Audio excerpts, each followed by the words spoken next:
Għana ieħor darba mill-ittra lil Titu, ittra qasira però li tenfasizza ħafna l-għajxien ġust tagħna fid-dinja.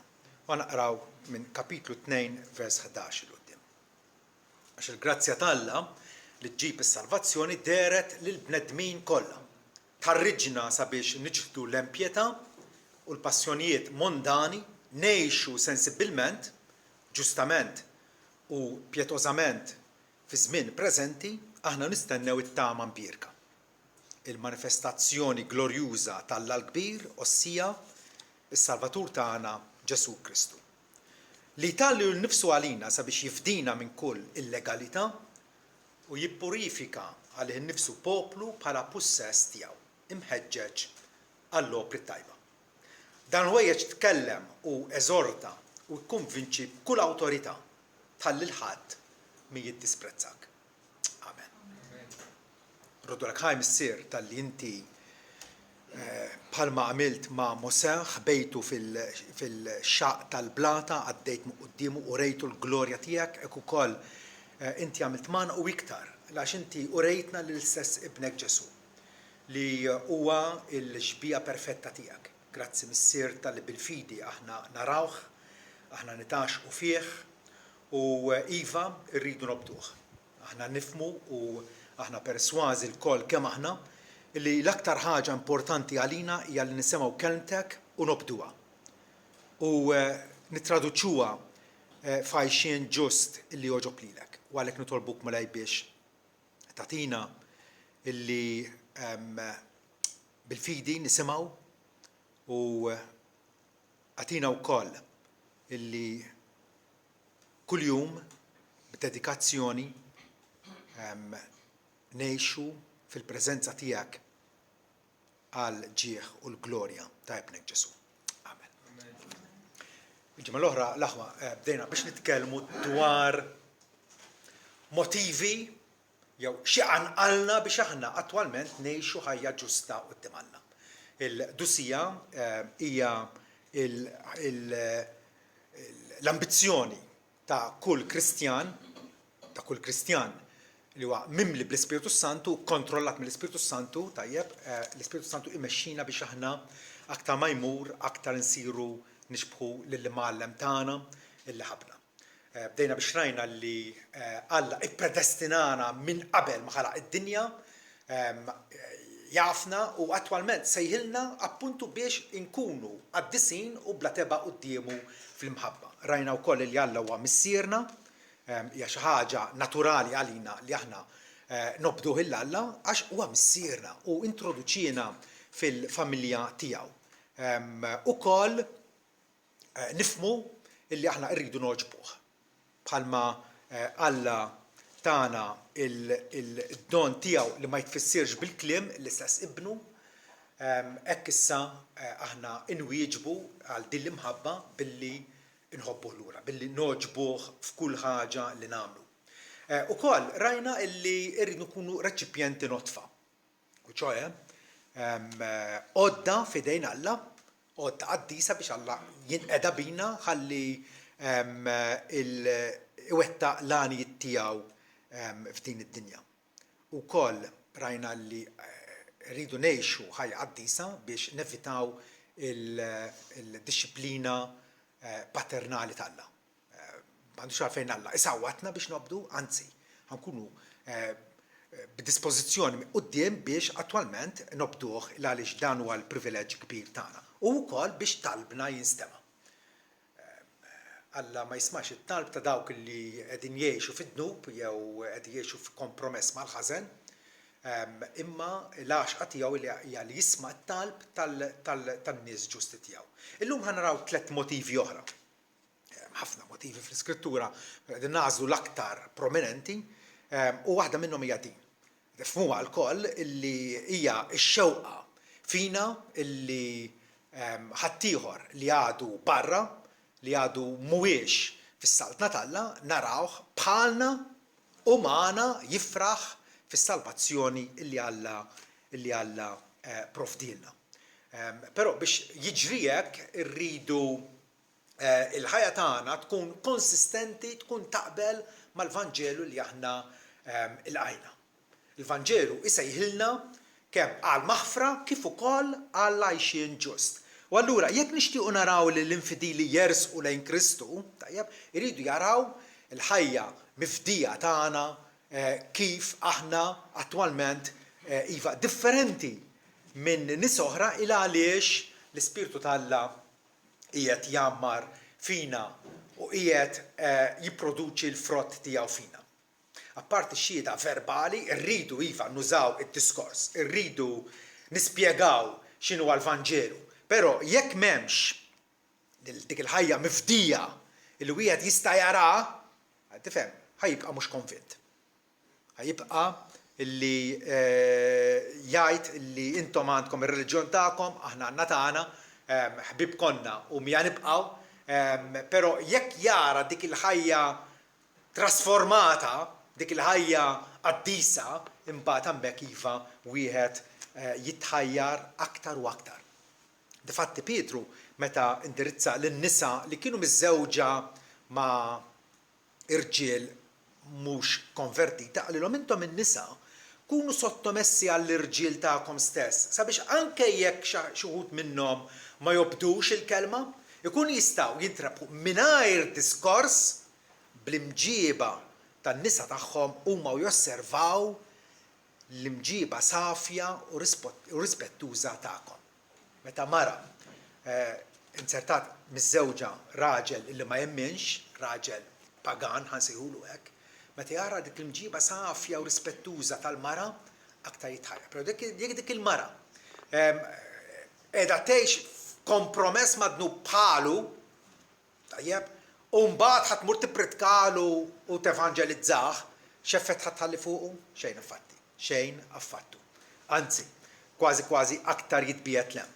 L-enfasi mhux fuq it-tiżjien u l-ġmiel estern, imma jgħidilha Pietru għandu jkun fuq il-persuna moħbija tal-qalb bil-kwalità inkorruttibbli ta' spiritu manswed u kwiet li f'għajnejn Alla jiswa ħafna. Il-karattru tagħna mibdul tajjeb jagħmel iħalli effett fuq nies li jafuna. Se jkun maqraba tagħna, se jkun maħbib tagħna, kollegi tagħna fuq il-post tax-xogħol. Idu nħadnu u nemmnu il-dottrina biblika importanti li tkun taf il-verità hija importanti daqs kemm huwa importanti li għandek skanetru ġewwa fik. Jekk m'hemmx dak l-għadam ġewwa fik x'jiġrilek inti ta' żorba mal-art. Tifhem? Il-dottrina, il-verità tkun hemmhekk, però rridu nlaħmuha issa, rridu nlaħmuha b'imġiba ħajja illi wieħed jista' josserva u jkun attirat leha. Inutli narfu lil Ġesu bħala sit u nsejħulu sit jekk imbagħad ma nagħmlux dak illi jordnana. Il-qdussija hija li aħna nobdu mill-qalb lill-mgħallem ġdid tagħna. Rajna mill-ittra ta' Titu ftit qabel Pawlu jgħidlu illi anke l-sira Kristjani aħna ħaddiema bħalma aħna ħafna minna, tajjeb, bimġibithom qaddisa jgħidlu juru li wieħed jista' jafdhom għal kollox sabiex b'kull mod iżejnu d-dottrina tal-Alla is-Salvatur tagħna. Bl-imġiba onesta tagħna quddiem id-dinja nkunu qegħdin nżejnu l-Evanġelju. L-Evanġelju nagħmluh attraenti għal ħaddieħor. J.C. Ryle, l-isqof Anglikan tas-seklu 19, jgħidilna d-dottrina hija inutli, id-dottrina ma tiswa xejn jekk mhix akkumpanjata b'ħajja qaddisa. It-tnejn imorru flimkien. U hija għar minn inutli jgħidilna. Tagħmel ħsara diretta. Xi ħaġa mixbija ta' Kristu bil-fors trid tkun tidher u osservata minn nies l-oħra fil-ħajja privata, fid-drawwiet, il-karattru u l-emil kollu tagħna. Jekk mhumiex qed jaraw ħajja ta' kwalità ogħla minnhom mhumiex ħajtħajru bl-Evanġelju illi qegħdin nippruvaw ngħaddulhom. Rajl ikompli jirraġuna magħna hekk. Jgħidilna ħajtek hija argument illi ħadd ma jista' jaħarbu. Ħafna drabi x'jaraw fina meta xi ħadd jinsultana kif inwieġbu. meta xi ħadd jipprova jgħarraq bina kif nirreaġixxu.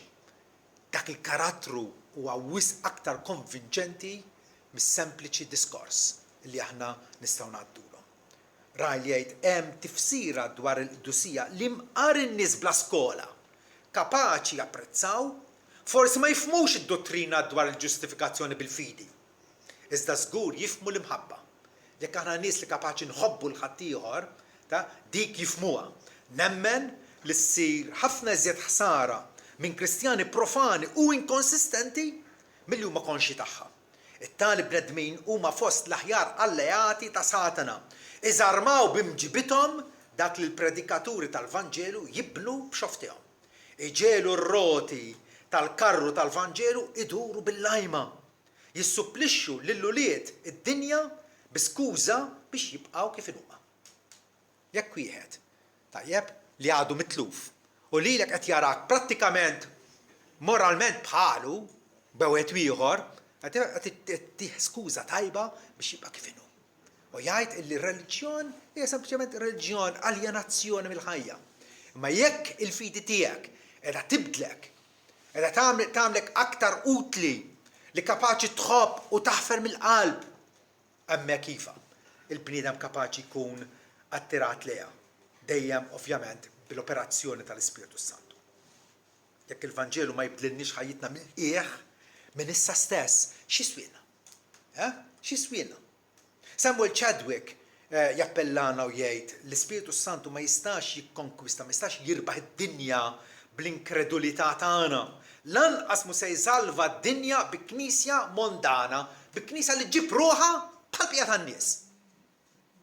Li tikkopja l-istil ta' ħajja ta' ħaddieħor. Isejjaħ għal kurċjata jgħidilna kampanja, avventura ta' passjoni salvivika għal din l-intrapriża jiddomanda nies separati, santifikati u lesti jagħmlu sakrifiċċju. Il-Vanġelu huwa l-aqwa imbottatura li għandna biex attwalment ngħixu ħajja qaddisa. Blaise Pascal, l-apologista Franċiż tas-seklu 17 jgħidilna li l-ġmiel silenzjuż u seren ta' ħajja qaddisa huwa l-influenza l-aktar setana fid-dinja, apparti l-omnipotenza tal-Alla. L-omnipotenza Alla għandu qawwa bla qies, imma jgħidilna it-tieni l-aktar ħaġa qawwija fost il-bnedmin huma nies li attwalment qed jgħixu l-Vanġelu ġurnata wara ġurnata. Dik hija influenza qawwija ħafna. Il-ħajja qaddisa hija leħen. Mingħajr ma nitkellmu qegħdin waslu messaġġ illi Kristu attwalment hu irxu xtat mill-mewt, qiegħed jagħmar fina u qiegħed jaħkem fuqna iva b'mod ħaj u reali. Li nxandru l-Kristu irxu xtat mill-mewt, dak li jista' jgħidlek wejja, ħallik mill-ħrejjef. Imma meta jara l-Kristu irxu xtat qiegħed jaħkem fuqek, hemmhekk tagħmel id-differenza kollha. Nkunu persważi l-ikbar kontribut li nistgħu nagħtu lid-dinja tul omorna huwa ħajja qaddisa. Ħajja li tagħmel il-ġid li tixhed għas-seta talla illi isalva il-dawk kollha illi iduru lejh. Dak huwa motiv qawwi għalina illi għandna eżies, nies eżies għalina, manke jekk mhux qraba tagħna. Xorta waħda nafu illi kull bniedem għandu ruħ illi ħatibqa' teżisti tgħix wara l-mewt. Fejn? Fil-ġenna jew l-infern. L-imħabba ta' Kristu timbuttana biex aħna ma ngħixux aktar għalina nfusna għax nafu bl-eżempju tajjeb jew ukoll bl-eżempju ħażin nistgħu nħallu fuq ħadd ieħor. Motiv ieħor huwa proprjament dan. Meta nikkonsidraw x'barkiet preżenti Alla janina bihom meta aħna nimxu propjament f'dik it-triq dejqa illi huwa ipprovdilna.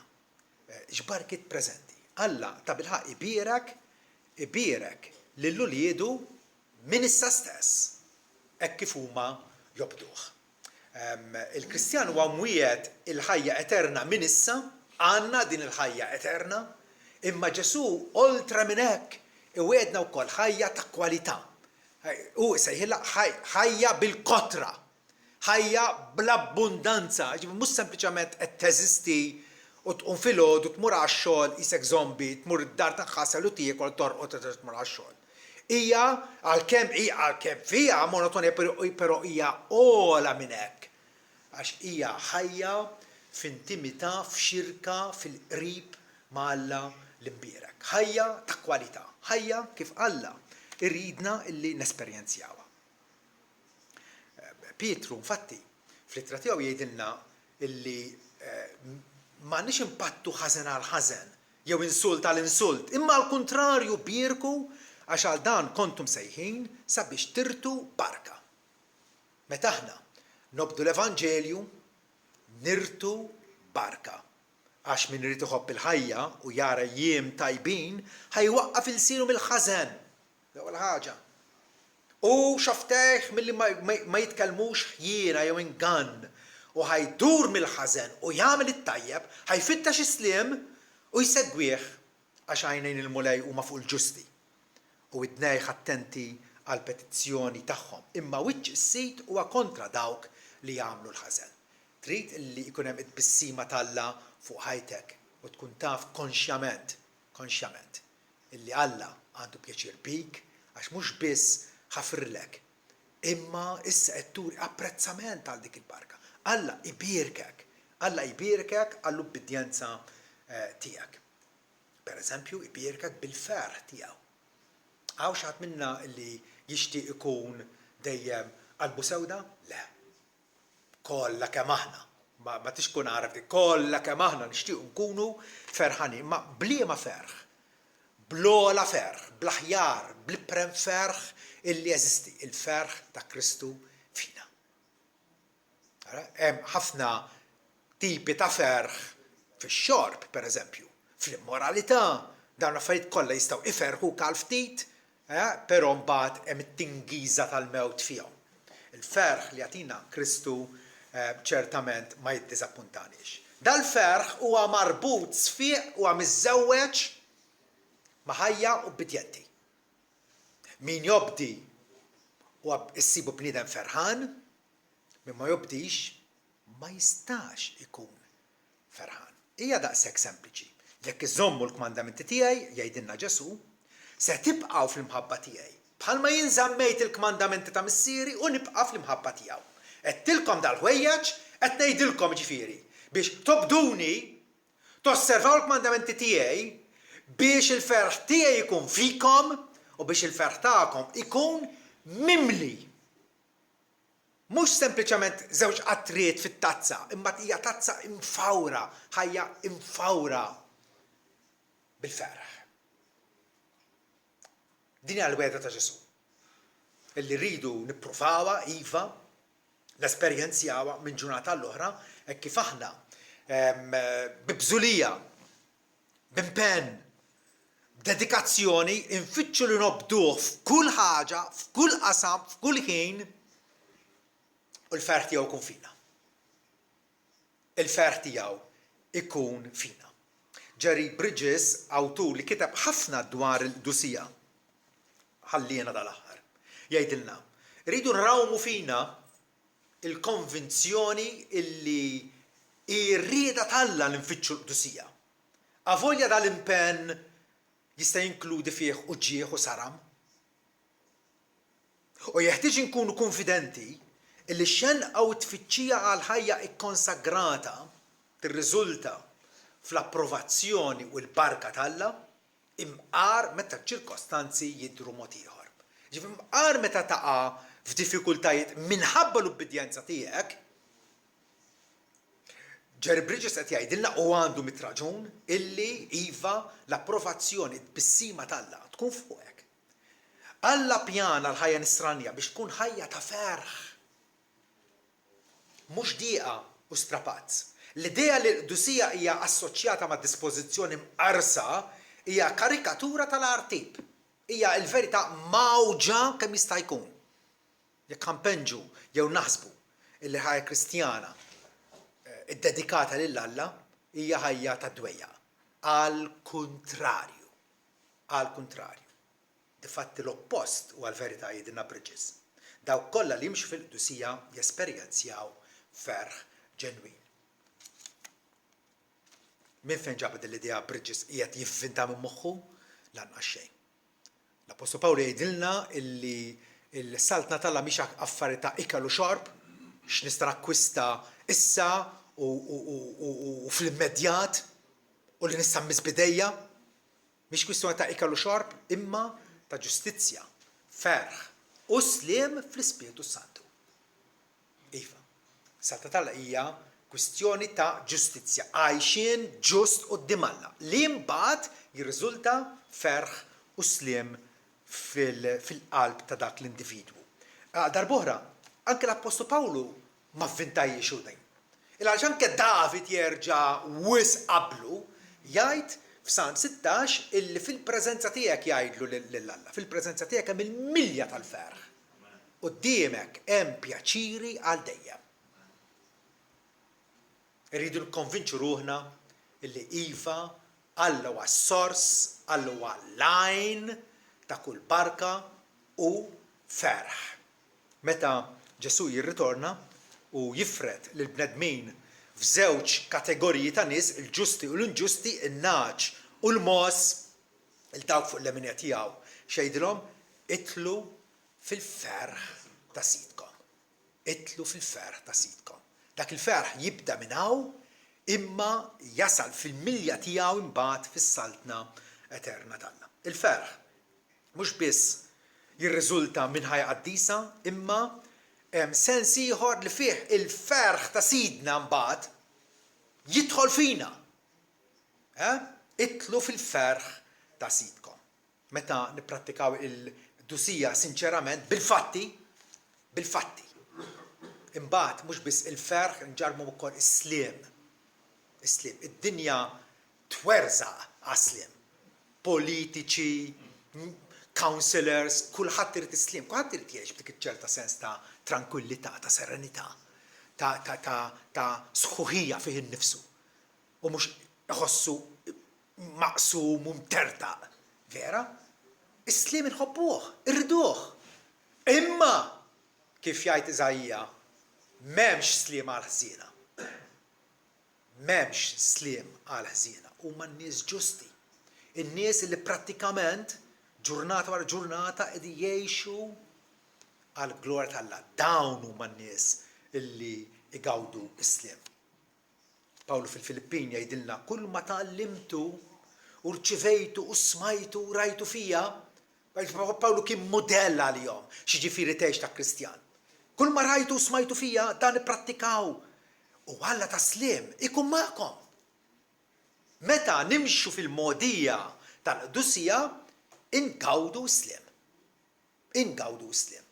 Tgħid li imma pruva aħna nafsu ħafna fuq fidi esperjenzjali. Fidi illi idħol fija, ħaddima dik il-fidi, ħaddima u tibda turik riżultati konkreti. Il-qdusija hija l-unika modija għal kuntentizza. Nemnu għadin? Konvinti minna il-qdusija hija l-unika modija għal kuntentizza. Dan qaluh il-profeti fl-antik, qalu Ġesu nnifsu, l-apostoli tiegħu, it-teologi matul iż-żminijiet, id-dutturi, l-awturi, l-ħassiba kollha tal-Kristjaneżmu jaqblu fuq dil ħaġa. Illi l-qdusija hija l-unika triq li twassal għal kuntentizza. J.C. Ryle jgħid hemm konnessjoni mill-qrib bejn id-dnub u d-dulur, tagħmel id-dnub ħaġġib l-għali u l-inkwiet u s-saram fuqek innifsek. Imma hemm ukoll konnessjoni fil-qrib bejn il-qdusija u l-kuntentizza, bejn is-santifikazzjoni u l-konsolazzjoni li tħossok imfarraġ, tħossok ħieni fik innifsek blena illi Alla nnifsu jinkuronak bija. Kwalunkwe barka mixtieqa Għajla nistgħu nesperjenzjawha dment li nkunu irresponsabbli, traskurati fil-mixja tagħna, bla kont, le, bħala disċipli rridu nemulaw, rridu nkunu ambizzjużi illi il-Ġesu noġbu f'kollox. U Ġesu da parti tiegħu mbagħad jagħtina il-ferħ u s-sliem u l-barkiet l-oħra tiegħu. Ħansemmi motiv finali għalfejn għandna nfittxu l-qdusija, għalfejn ħajti rrida tkun sakrifiċċju ħaj għal Alla. Ikkonsagrata għalih kif għandu jkun. Minħabba l-premju etern imwiet lilna. Alla iwedna skont it-tjubija u l-ġenerożità kbira tiegħu illi jippremja ħajja qaddisa. Iċ-ċans tagħna huwa qasir, il-bqija ta' ħajjitna ma nebda garanzija kemm ħad tkun twila jew qasira, jew nagħmlu l-massimu tagħna il għaliex hemm premji imwieda lilna illi għandhom jaffettwawna biex nitqazzu għal sidna minn issa stess. Nispjegaw hekk tara. Hemm żewġ infietaħ illi jiddeterminaw kollox dwar l-eternità tagħna. Kif se jiġri minna lil hemm mill-qabar? Hemm żewġ infietaħ. L-ewwel muftieħ huwa l-fidi tagħna f'Ġesu.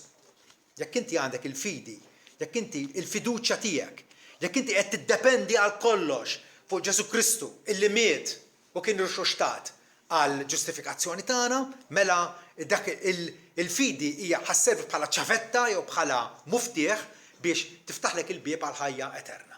Diġà għandek il-ħajja eterna, tajjeb, dika tissetilja il-kustjoni fejn se tkun fid-dinja li ġejja. Ux fil-pwini tal-infern jew inkella fit-gawdija perfetta tal-Trinità. Dik l-ewwel muftieħ. It-tieni muftieħ huwa l-imġiba tiegħek. Kif qiegħed iġġib ruħek minn ġurnata l-oħra. Il-komportament tiegħek jiftaħlek il-bieb għal premju u jiddetermina kif se tkun fid-dinja li ġejja u liema grad ta' servizz se jingħatalek. Hemm premji, ċertament il-Bibja hija ċarissima fuq hekk. Tajjeb, mhux biss illi tkun fid-dinja l-ġdida, imma liema grad ta' responsabilità, ta' tmexxija, ta' barka, kemm ħatkun kapaċi li tgawdi lil Alla. Il-premji, il-kuruni ħafna drabi sejħilhom il-Bibja. Għax bil il-bniedem għandu jiġi fil-glorja ta' missieru, jgħid Ġesu, se jiġi fil-glorja ta' missieru mal-anġli tiegħu, u imbagħad se jrott lil kull bniedem skont emilu. Ġifieri, ix-xogħol prima għalfejn Ġesu ġej, għalfejn se jirritorna, biex jgħajjem l-umanità mill-mewt, il-dawk kollha li għaddiex ħajmu mill-mewt, u se jagħmel ġudizzju minna individwalment. Mhux biss hux se nkunu fil-kastik tal-infern jew fil-għena fil-preżenza ħinja tal-Alla, imma biex ukoll jagħtina ir-rott lil kull wieħed skont emilu, skont kif ġibt ruħek, skont x'għamilt, skont il-grad tal-qdusija tiegħek li intu rejt matul ħajtek, irodlok lura. Kristjan mhux inkwetat il għaliex meta jobdil il-sidu se jkun żvantaġġjat u nkunu żvantaġġjati iva. Ma nkunu b'subajna fħallna jekk ma nirrealizzawx din. Meta timxi fit-triq tal-ubbidjenza, meta tkun leali lejn sidek Ġesu, se taqalura. Se taqalura. Ma tistax tisraq, iġġannat, tillapazza kif jagħmlu l-bqija tan-nies. Vera jew le? Ħatkun żvantaġġjat. Frattant, il-ħarsa tagħna hija fuq il-wirt etern. Meta għandna wirt etern, ma jikkomparax x'nistgħu niksbu f'din id-dinja. X'iswielu l-bniedem, jgħid Ġesu, li jirba' d-dinja kollha u mbagħad jitlef ruħu.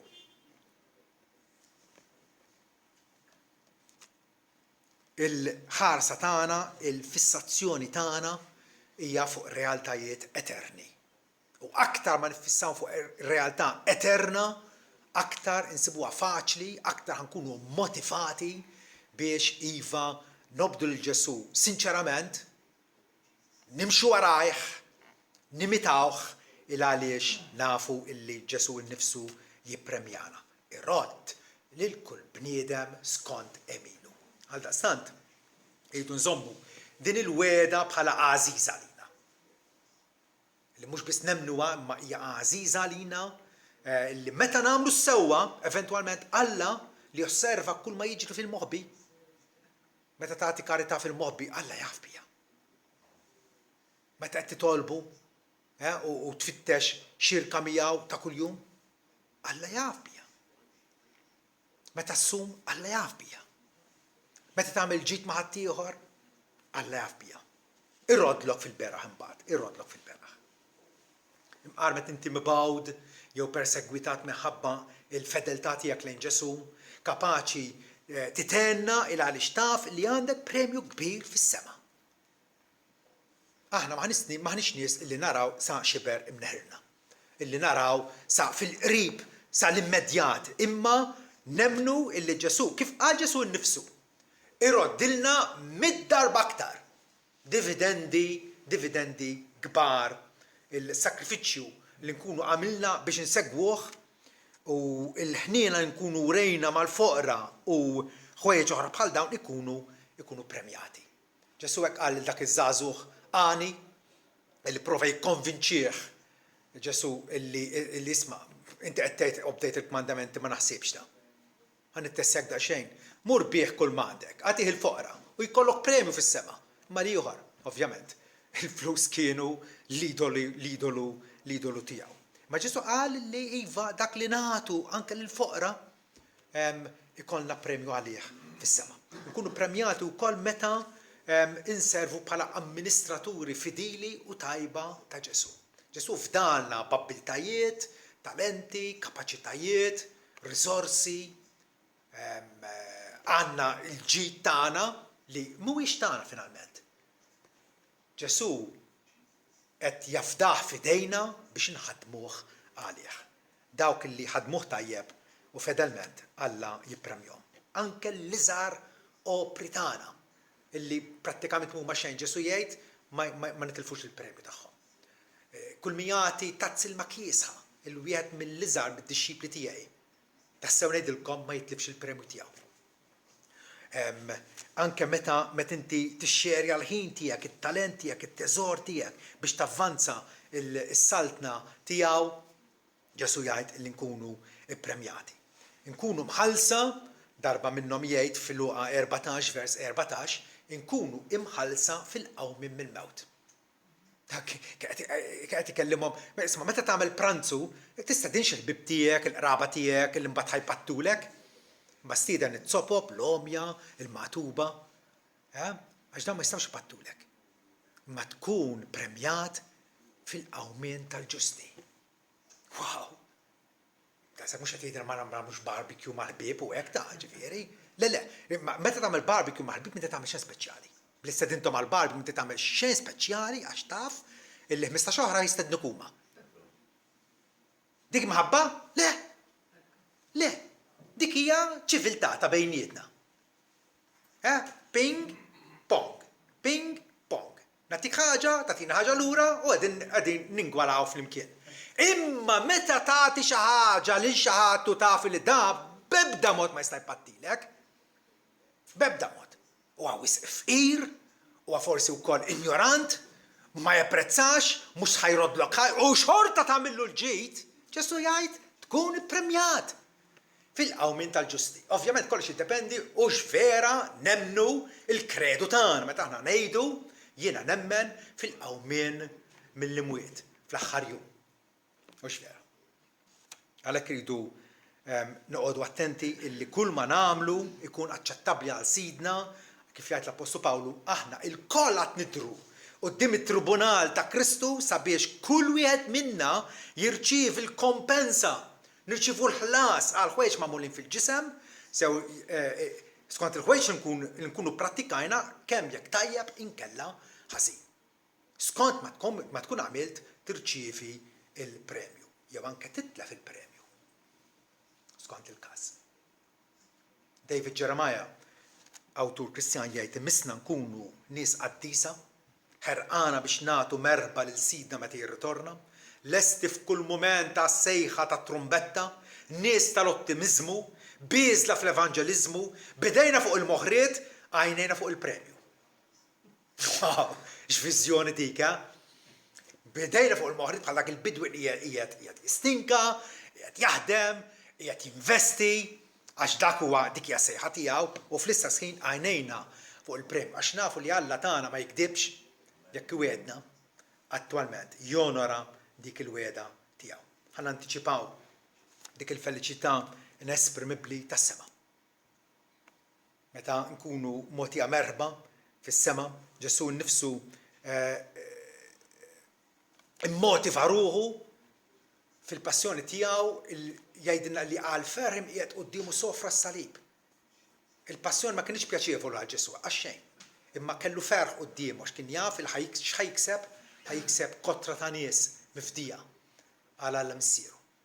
U hekk ukoll aħna. Bħalissa iva hemm l-isfida ħajja qaddisa f'dinja profana, f'dinja irreliġjuża, f'dinja morali, mhix faċli. Imma hemm il-premju għalija. Proset il-sir tajjeb u fidil, kont fidil biftit ħwejjeġ jiena se naħtrek fuq ħafna idħol fil-ferħ ta' sidek. Ferħ dejjemi, ferħ inkonċepibbli, ferħ illi ta' bilħaq Alla iżejjinna bih għal tul l-eternità. Din hija l-mogħdija u t-tmiem ta' kull serv ta' kull Kristjan, żgħir jew kbir, għadu bidu jew esperjenzjat, din hija l-mogħdija dan huwa tmiem. Il-mogħdija hija l-qudusija u t-tmiem tagħha hija għena eterna.